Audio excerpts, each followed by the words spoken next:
The following nightmare was inspired by true historical events.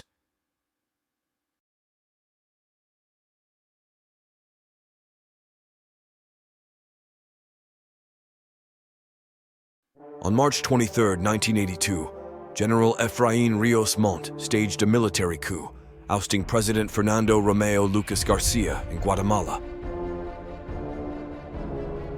Rios Montt's regime heightened the existing civil conflict, implementing a scorched earth policy metaphorically termed frijoles y fusil, or beans and rifles. This campaign was aimed at taking down the leftist insurgents and their supporters. Unfortunately, it led to widespread human rights abuses, the displacement of indigenous communities, and unexplained mass disappearances. Rios Montt's authoritarian rule left a lasting impact on Guatemala, deepening social tensions and creating a legacy of trauma that persists to this day.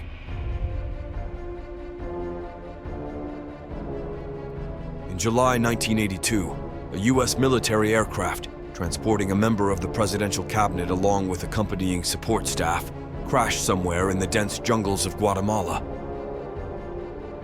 Within a span of 24 hours, a covert military special operations unit, under the command of Major Paul "Python" Drake, was swiftly dispatched on a mission to rescue survivors from the helicopter crash.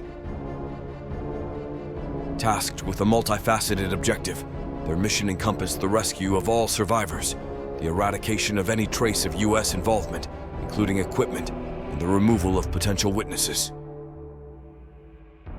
The rescue mission in Guatemala proved exceptionally difficult and intricate, further complicated by the looming threat of encountering anti-government and anti-U.S. leftist guerrilla forces. Under the cover of darkness, the Spec Ops team was inserted into the dense jungle at the last known coordinates of the helicopter before it went down. The rescue operations team consisted of 5 members and was led by tough but fair Major Paul "Python" Drake. Lieutenant Roman "Unk" Dunkel served as heavy weapons specialist, while Sergeant James Lingley fulfilled the roles of medic and tracker. Sergeant Rob Rodriguez served as communications expert and translator, while Sergeant Pierce Alexander was the radio operator and intelligence expert. 4 days later, a combat search and rescue team successfully extracted Major Drake, the sole survivor of his team, from the jungle coast. The narrative you are about to delve into portrays the grisly events that unfolded in the jungle as recounted to the rescue team chief by Major Drake.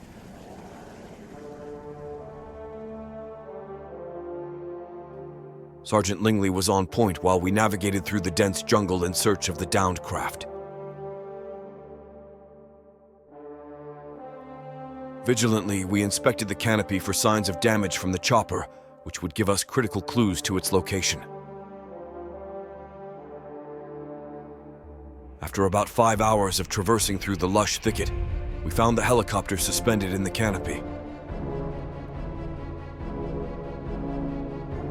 It was supported by thick, abundant vines and branches within the overgrown vegetation of the jungle.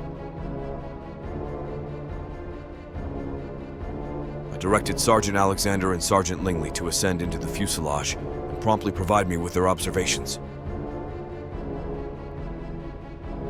20 minutes later, they descended from the helo and briefed me. "Major, this is quite unusual. No bodies were found, but there's blood everywhere. From what I can gather, it appears that they exited through the cockpit windows," Sergeant Lingley reported. "However," Sergeant Lingley continued, "there are no signs of ground movement. No footprints, no broken vegetation, no blood, nothing. It's as if they were taken from the chopper in mid-air, but that's impossible. What the fuck kind of Twilight Zone episode did we get ourselves into?" Lieutenant Dunkel exclaimed. "What's our next move, Major?"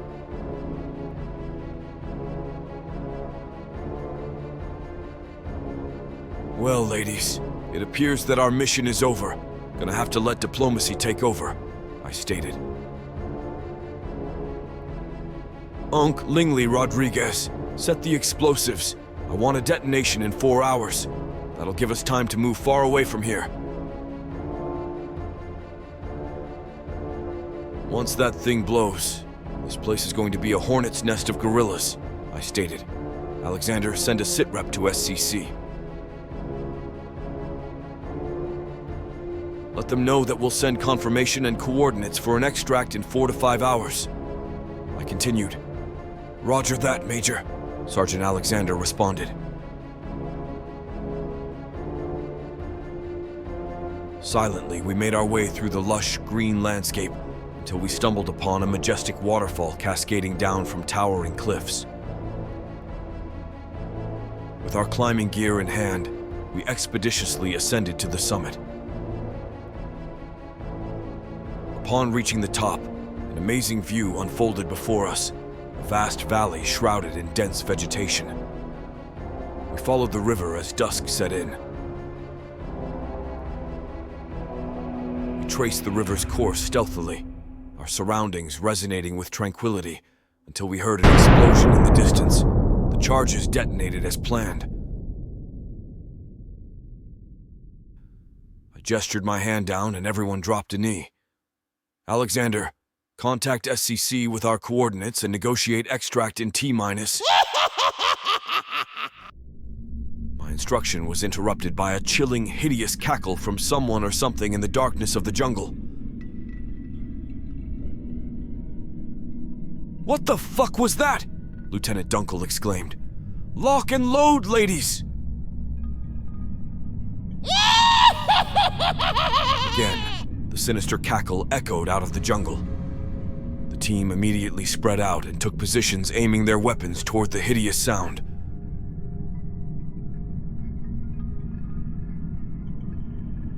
"15 minutes passed as we stared into the dark vegetation. Move! 5-meter spread. No sound, I commanded. Alexander! Rodriguez! Double time! Flank right! I barked. We began moving toward the sound to engage whatever it may be. 10 minutes in, a barrage of gunfire and screaming was heard in the distance. We bolted towards the firefight. There we found Sergeant Rodriguez covered in blood. He was screaming uncontrollably and firing into the jungle. We immediately unleashed a relentless barrage of gunfire into the darkness, with smoke and spent shell casings scattering in all directions. Crazed with adrenaline, we swiftly reloaded and sustained the assault. The intensity of our attack carved out a clearing in the dense vegetation. Gaining my composure, I yelled, "Hold fire! Hold fire!" Everyone promptly ceased and reloaded. Sergeant Rodriguez continued squeezing the trigger of his weapon, even though it had run out of ammo long ago. I cautiously approached him. "Soldier, hold fire!" I exclaimed. Sergeant Rodriguez released the weapon and turned to me wide-eyed, his face and uniform drenched in blood. It took him. Something dark, something fast. It just came out of the jungle and took him, he said shakily. What? Took him? I asked in disbelief. I don't know what it was, Sergeant Rodriguez replied as he wiped the blood from his face. I want Alexander's body found. Sweep pattern, double back, head out now, I exclaimed. The squad looked at me wide-eyed. They were clearly spooked and suspicious.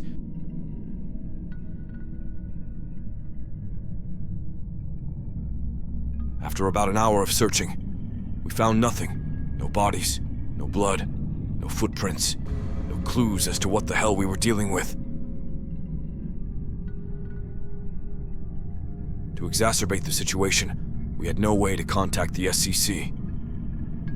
Sergeant Alexander was carrying our radio when he was taken. Once again, the sinister cackle echoed through the jungle. To our left, something rapidly approached us. "Contact!" I shouted. We all trained our weapons on the dark entity coming directly toward us. It darted left, then right, weaving through the trees, evading our line of sight. We couldn't make out the dark figure dashing through the jungle. It was unnaturally fast and appeared to be flying. "What in the flying rat fuck is that?" the lieutenant screamed.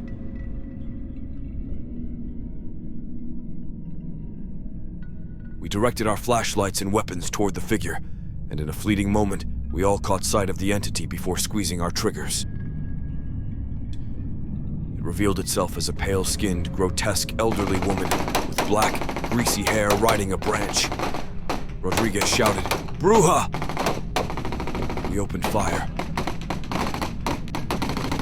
The entity swiftly veered to the right, turning with a sudden force that impaled Dunkel and Lingley with her branch. The impact was so intense that Dunkel's head snapped off into the dark, and the entity continued its ascent through the treetops with both bodies. Me and Rodriguez fired at the entity as she shot through the canopy like a bullet. We could hear her evil cackle and Sergeant Lingley's screams of pain.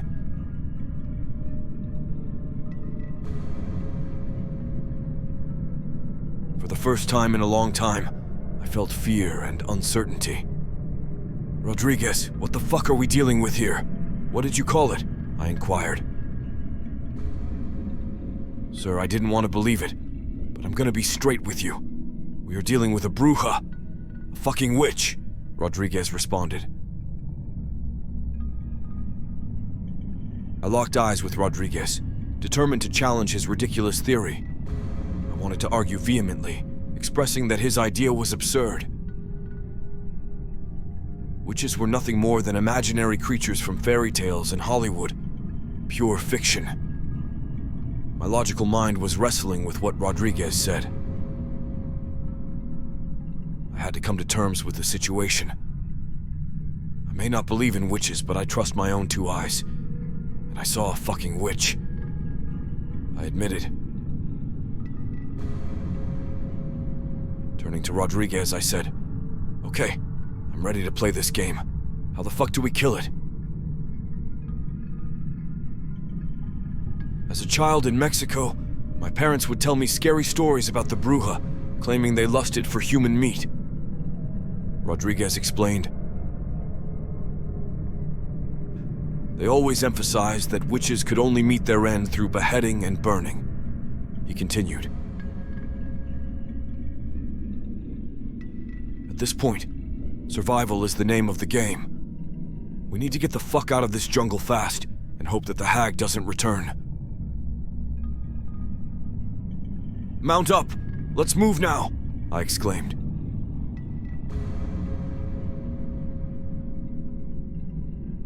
We proceeded eastward toward the coast. Despite fatigue and exhaustion, and frankly still grappling with shock, we pressed forward. I don't know how long we had been traveling through the thick vegetation before we heard branches snapping. We heard that familiar, hideous cackle. "Spread out! Run! Run!" I exclaimed. "Major!" Rodriguez yelled. I was hit on the head as I could feel the warm blood streaming down my face. The pain was intense. "Fuck!" I yelled. The bitch was strong as she held my ankle and dragged me across the jungle floor. I blacked out.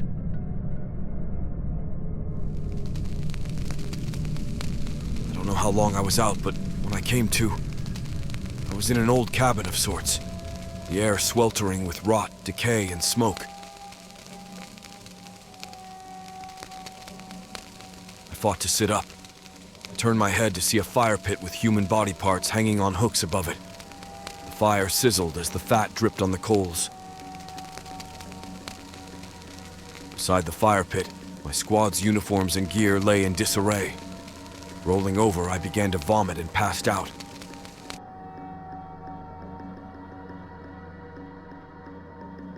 I was jerked awake to someone screaming, "Stop eating me, you fucking bitch!" I slowly looked in the direction of the screams. To my horror, Sergeant Rivera was nude and chained on a large table, his lower torso cooked to a crisp. Hunched over him was the vile creature eating his flesh. As she tore into him, her eyes shut in delight. She smiled in ecstasy as dark drool cascaded from her mouth, streaming down her chin. Rodriguez had expired. I looked away in disgust and spotted Unk's machete next to a pile of uniforms. Silently and cautiously, I reached for it and carefully unsheathed it. Lightheaded, I slowly made my way towards the hag. This was my chance. She was absolutely distracted as she ripped into her meal. The hag's hideous eyes snapped open and looked right at me. "Fuck!" I yelled. It screamed as it leaped at me like an animal aiming for my neck. I instinctively countered with a powerful right hook to the side of her jaw. She was sent flying to the wall and then face down onto the ground. I put my boot on her rear and swung hard at the back of her neck, separating her head from her body. A black ooze flowed from her corpse. Black fluid flowed out of her neck as I dragged her corpse along with her head and threw them into the fire pit. The fire burned green.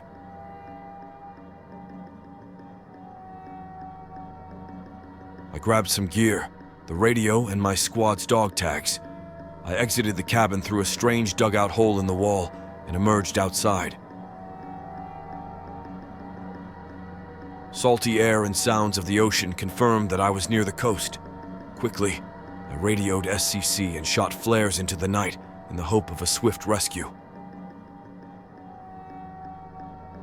Behind me, the brilliant light from the flares revealed that I had not exited a cabin, but an old ship that ran aground a very long time ago. On the stern of the ship was the name, the Santiago.